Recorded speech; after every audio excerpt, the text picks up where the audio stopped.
কালকে যদি না হবে জমা তবে কিসের মাত্রা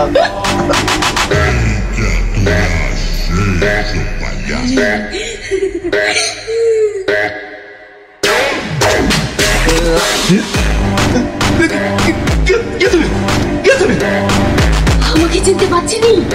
ভালো করে মনে করে দেখ, 3 দিন আগে তোর হাত কেটে দিয়ে গেছি, আজ গলা কাটতে এসছি। তোমাকে না কেন? আমি তো আমার নিজে কেটেছি। সত্যি করে বল, তুই কিসের জন্য নিজে নিজে হাত কেটেছি? না না, আমি বলবো না, বললে ওরা সব মেনে ফেলবে আমাকে। সত্যি করে বল, নইলে কিন্তু তোকে আমি মেরে ফেলবো।